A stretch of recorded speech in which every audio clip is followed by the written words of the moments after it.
اور کچھ مقدمات بھی چل رہے ہیں۔ علی زیدی اور خلیم عادل شیخ پر کراچی کی ایک عدالت میں فرد جرم عائد کر دی گئی ہے۔ الزام یہ کہ انہوں نے حسان نیازی جو کہ عمران خان کے بھانجے ہیں ان کو سٹی کورٹ کے ہاتھے سے فرار کرانے میں مدد دی۔ ایک پرانا کیس ہے جس میں آج فرد جرم عائد کی گئی ہے۔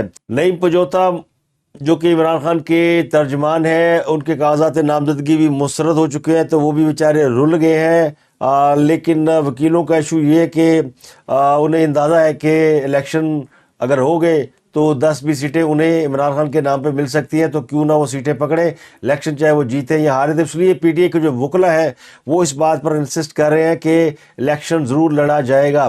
تو اب پی ٹی اے کے وکلا اور پی ٹی اے کے اشتہاری اور مفرور ملزمان اگر منظر عام پر آ جاتے ہیں تو پی ٹی اے کے لیے الیکشن تگڑا ہو سکتا ہے، لیکن اس سے پہلے ضروری یہ ہے کہ عدالتیں ان تمام مفرور یا اشتہاری ملزمان کو عبوری ضمانتیں دے دے جو کہ بھاگے ہوئے یا مفرور ہیں، تو یہ بھی ایک مشروط معاملہ ہے۔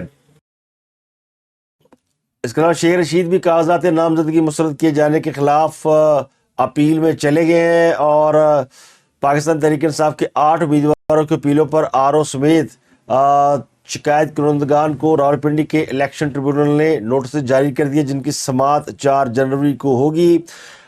NA 56 اور 57 سے شیخ رشید اور ان کے بھتیجے راشد شفیق کی اپیلیں سماعت کے لیے منظور کی گئی ہیں اور ریٹرننگ افسر کو ریکارڈ سمیت طلب کیا گیا ہے۔ اس کے علاوہ NA 55 اور PP 15 کے 3 امیدوار خلیق کیانی، ایرج شاہ نواز رانا اور انم زاہد انہوں نے بھی اپیلیں دائر کی ہیں۔ اس کے علاوہ NA 89 میاں والی سے PTI کے امیدوار عمیر نیازی نے بھی ایپلیٹ ٹریبیونل سے رجوع کیا ہے، اور وہاں بھی عدالت نے ریٹرننگ افسر اور اعتراض کنندہ کو طلب کر لیا ہے۔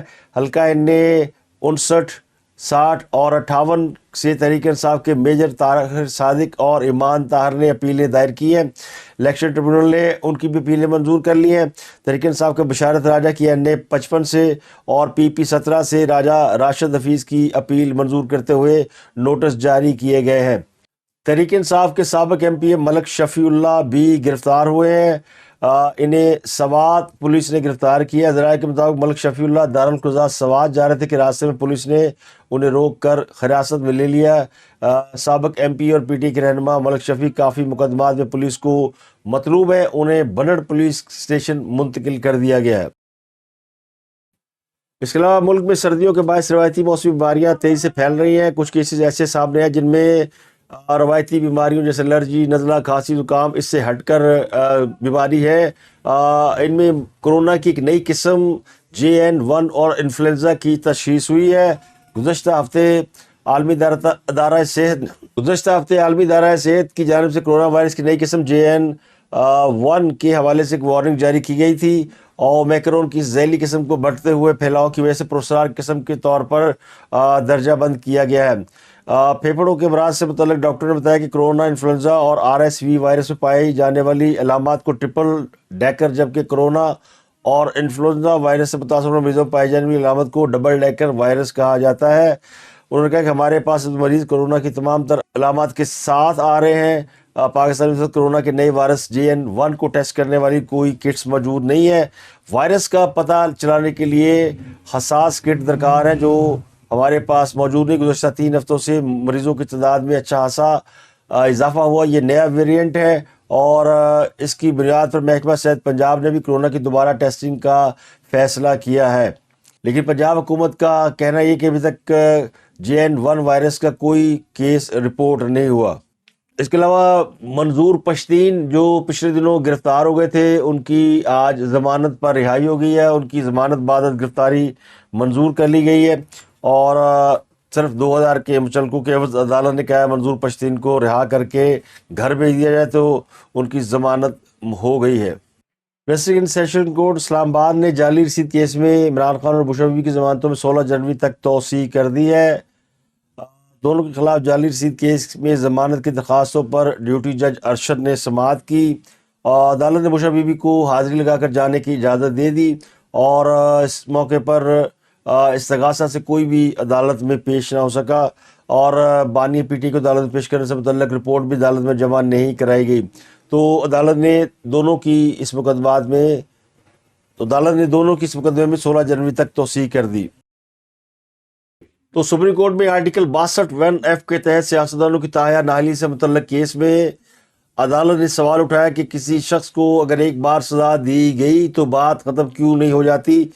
یہ کیسے ہو سکتا ہے کہ سزا کے بعد وہ الیکشن نہ لڑ سکے؟ 7 رکنی لارجر بینچ نے کیس کی سماعت کی، جس میں جسٹس منصور علی شاہ، جسٹس یحییٰ فریدی، جسٹس معین الخان، جسٹس جمال مندوخیل، جسٹس محمد علی مظہر اور جسٹس مسرت حلالی بھی شامل ہیں۔ یہ کیس براہ راست جو ہے وہ تمام ٹیلی ویژن چینلوں پہ یا میڈیا پہ دکھایا گیا۔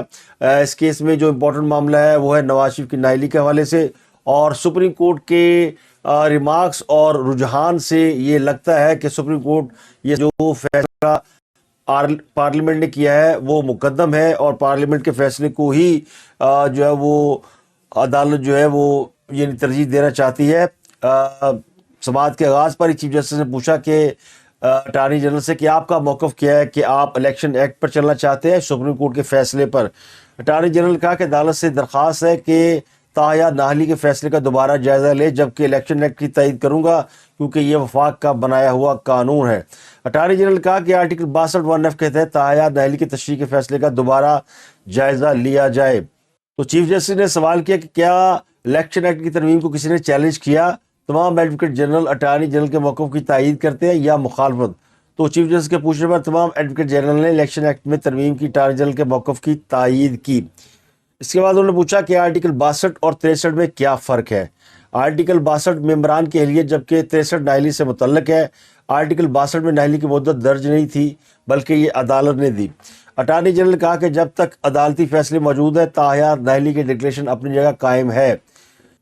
چیف جسٹس نے کہا کہ اس کیس سے تاثر نہ لیا جائے کہ عدالت کسی مخصوص جماعت کی حمایت کر رہی ہے، یہ ایک آئینی مسئلہ ہے، اس کو ایک ہی بار حل کرنے جا رہے ہیں۔ کوشش ہوگی 4 جنوری کو کیس کی سماعت مکمل کریں اور مشاورت کے بعد عدالتی معاون بھی مقرر کر سکتے ہیں۔ تو تاحیہ نااہلی کیس کی سماعت عدالت نے 4 جنوری دن 11 بجے تک ملتوی کر دی ہے، یعنی جمعرات کو اس کیس کے اوپر اب عدالت دوبارہ بیٹھے گی اور اس کے بارے میں فیصلہ سنائے گی۔ تو کیس کی سماعت کے دوران چیف جسٹس نے ایک موقع پر ریمارکس دیے کہ اگر 2002 میں قائد اعظم ہوتے تو وہ بھی نااہل ہوتے۔ اس کیس میں جہانگیر ترین کے وکیل مخدوم علی خان بھی عدالت میں پیش ہوئے اور انہوں نے بتایا کہ آرٹیکل 62(1)(f) کے تحت نااہلی کی مدت 5 سال مقرر کرنے کے وہ حق میں ہیں۔ چیف جسٹس نے ریمارکس دیے کہ جس فوجی آمر نے 1985 میں آئین کو روندا اسی نے آرٹیکل 62 اور 63 کو آئین میں شامل کیا۔ جسٹس منصور علی شاہ نے کہا کہ سوال یہ بھی ہے کہ 18ویں ترمیم میں آرٹیکل 62 اور 63 پر مہر لگائی۔ چیف جسٹس نے کہا کہ ایک مارشل لا ایڈمنسٹریٹر کیسے آئین میں اہلیت کا معیار مقرر کر سکتا ہے؟ جسٹس محمد علی مظہر نے کہا کہ سپریم کورٹ صرف صوبوں کے مابین تنازعات پر ڈکلیریٹو فیصلہ دے سکتی ہے۔ درخواست گزار سنا اللہ بلوچ نے کہا کہ 50 سال سے قانون میں اراکین کی اہلیت کا معیار طے ہے۔ چیف جسٹس نے ریمارکس دی کہ پھر اس سے پہلے کوئی 62(1)(f) کے تحت نااہل کیوں نہ ہوا؟ جسٹس منصور علی شاہ نے کہا کہ جھوٹ بولنے پر سزا تا حیات ہے، قتل یا غداری پر سزا محدود ہے، قتل یا غداری پر سزا محدود ہے اور وہ بھی الیکشن لڑ سکتا ہے، یہ بات سمجھ سے بالاتر ہے۔ چیف جسٹس نے وکیل سے مکالمہ کرتے ہوئے کہا کہ آپ کیوں نااہل ہوئے؟ مخدوم علی خان نے جواب دیا کہ مس ڈکلیریشن کے سبب نااہلی ہوئی۔ سپریم کورٹ نے پاناما کیس کا پہلے مرحلے میں جو فیصلہ دیا اسے دوسرے مرحلے میں بغیر وجہ بتائے تبدیل کر دیا۔ جیسے منصور علی شاہ نے استفسار کیا کہ ایک شخص کو ایک بار سزا مل گئی تو بات ختم کیوں نہیں ہو جاتی؟ ایسے کیسے ہو سکتا ہے کہ سزا کاٹ لینے کے بعد بھی کبھی بھی انتخاب نہ لڑ سکے؟ آئین میں ہر سزا کی مدت ہے تو نااہلی تاحیات کیسے ہو گئی؟ چیف جسٹس نے مخدوم علی خان کو روسٹر پر بلایا جنہوں نے یہ بتایا کہ آرٹیکل 62 آئین پاکستان 1973 میں سادہ تھا۔ آرٹیکل 62 میں اضافی شکیں صدارتی آرڈر 1985 سے شامل ہوئی۔ چیف جسٹس نے کہا کہ یعنی ضیاء نے یہ کردار سے متعلق شکیں شامل کرائی۔ کیا ضیاء اللہ کا اپنا کردار اچھا تھا؟ ستم ظریفی یہ ہے کہ آئین کے تحفظ کی قسم کھا کر خود آئین توڑ دیں اور پھر یہ ترمیم کر دیں۔ جہانگیر ترین کے وکیل نے کہا کہ 62(1)(f) کے تحت نااہلی کی مدت تا حیات مقرر کرنے والے جج نے فیصل واڈا کیس میں اپنی رائے بدل لی، تو عدالت نے اس کیس کی سماعت جمعرات تک کے لیے ملتوی کر دی۔ اس کے علاوہ سپریم کورٹ نے پی ٹی آئی کی لیول پلینگ فیلڈ کی درخواست پر تحریری فیصلہ جاری کر دیا ہے، جس میں کہا گیا کہ انتخابی پروگرام میں خلل ڈالے بغیر الیکشن کمیشن شکایات دور کرے، دیانتداری سے الیکشن کرانا الیکشن کمیشن کی ذمہ داری ہے آزادانہ اور منصفانہ انتخابات کا انعقاد نتائج سے زیادہ اہم ہے۔ انتخابات جمہوری اصولوں کے مطابق کرائے جائیں جو اثر و رسوخ اور جبر سے پاک ہوں اور تمام جماعتوں کو مساوی مواقع دیے جائیں۔ فیصلے میں یہ کہا گیا ہے کہ الیکشن کمیشن جمہوری عمل میں اہم کردار ادا کرتا ہے۔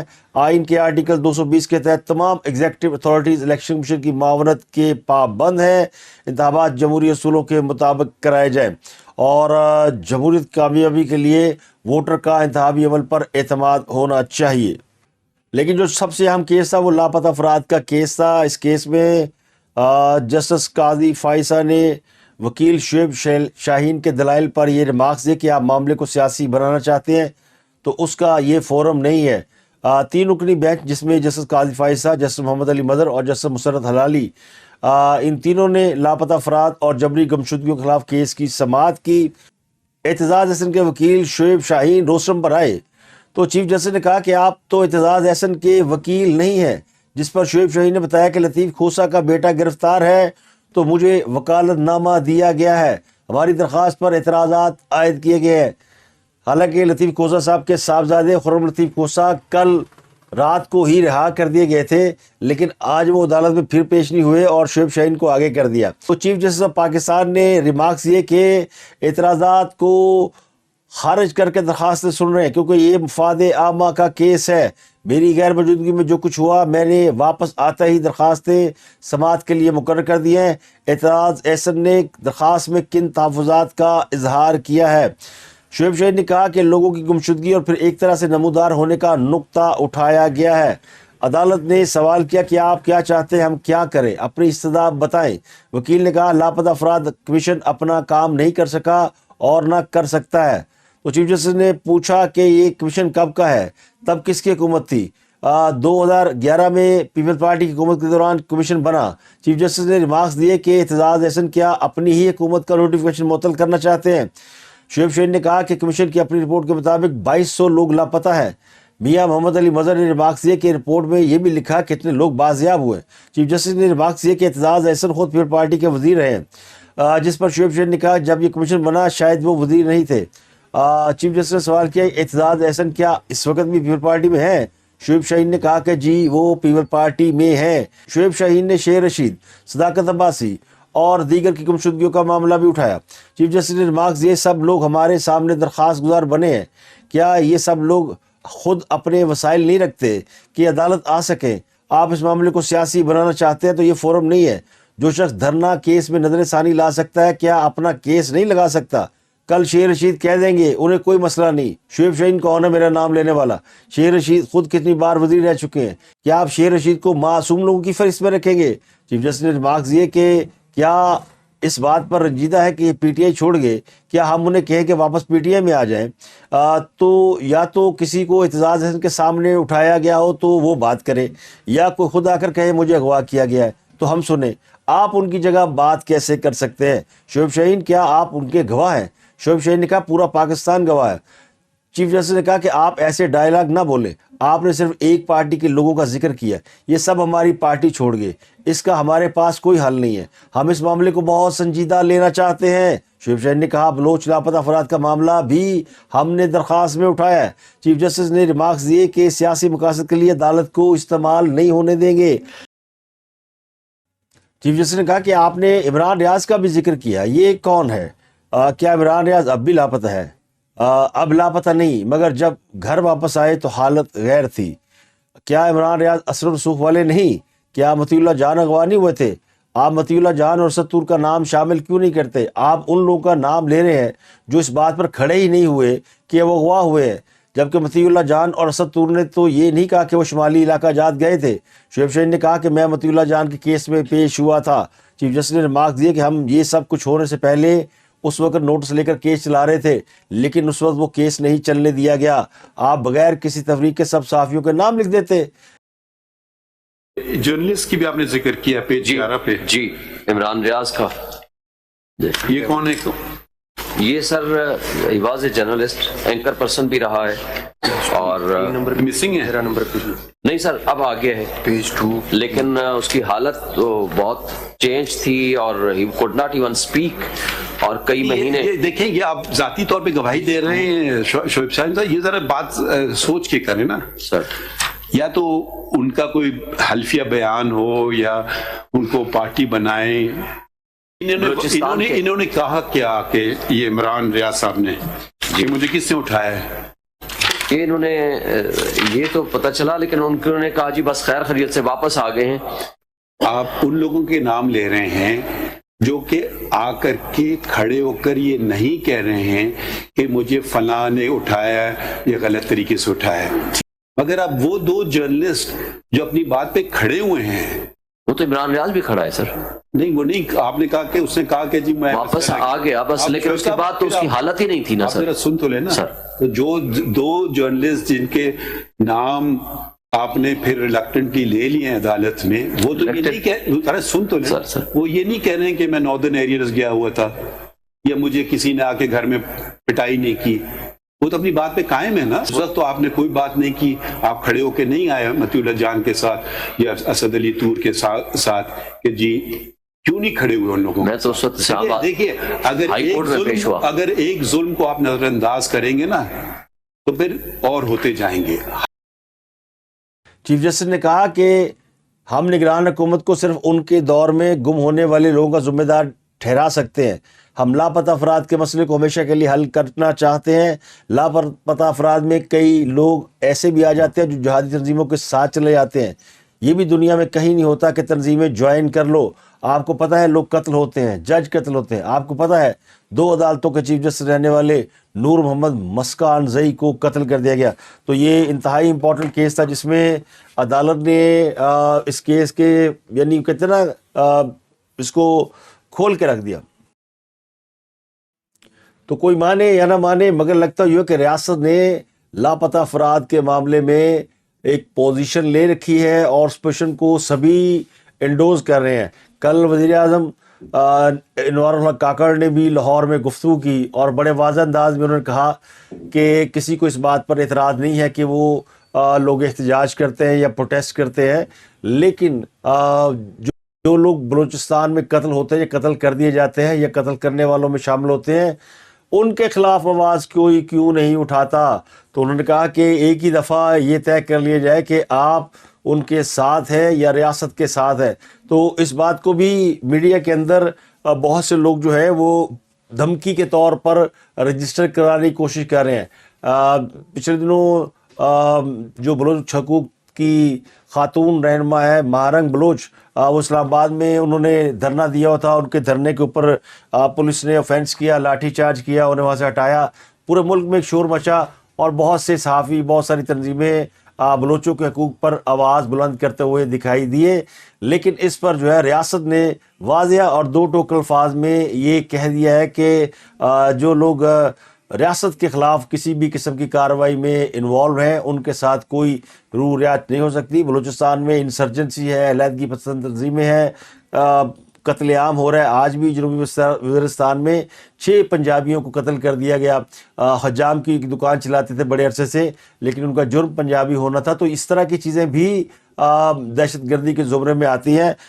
جب اس قسم کے واقعات ہوتے ہیں تو پھر یہ بلوچ حقوق تنظیمیں اور یہ باقی کی انسانی حقوق کی تنظیمیں یہ کہاں سو جاتی ہیں، یہ آواز کیوں نہیں بلند کرتی؟ تو ریاست کے سینے میں جو درد ہے وہ اب آہستہ آہستہ باہر آتا جا رہا ہے. یعنی بہت سے معاملات میں مجھے لگتا ہے کہ ریاست بڑے عرصے سے خاموش ہے اور شاید اس کی وجہ یہی ہے کہ ریاست چاہتی ہے کہ کسی کو بھی اس بات کا موقع نہ ملے کہ وہ یہ دعویٰ کر سکے کہ اس کے ساتھ کوئی زیادتی ہو رہی ہے. تو بہت سے معاملات پر خاموشی بھی اختیار کر لی جاتی ہے. لیکن اب اس کو میرا خیال ہے کوئی بھی ٹالریٹ نہیں کرے گا.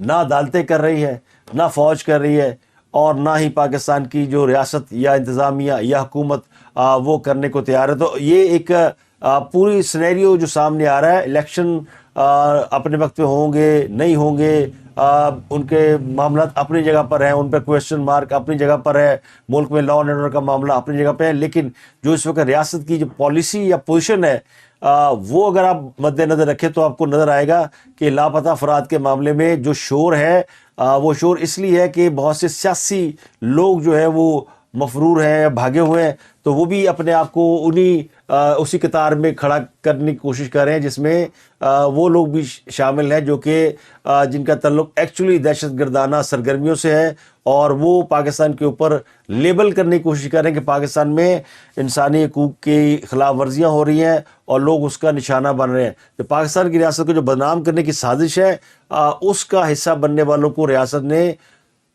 ٹالریٹ نہ کرنے کا فیصلہ کیا، زیرو ٹالرنس ہے اس حوالے سے۔ تو اب وہ لوگ جو کہ ریاست کے اس نیریٹو کے خلاف جانے کی کوشش کریں گے، یقینی طور پر وہ ان کو ریاست جو ہے وہ اپنے مخالفین میں تصور کرے گی۔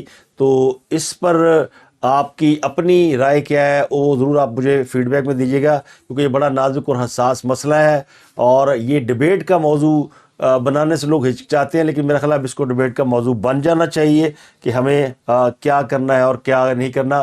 ریاست تو ڈیسائیڈ کر چکی ہے، اب معاملہ ہے پاکستان کے میڈیا اور پاکستان کے سیاستدانوں کو کہ ان کی کیا ڈائریکشن ہے۔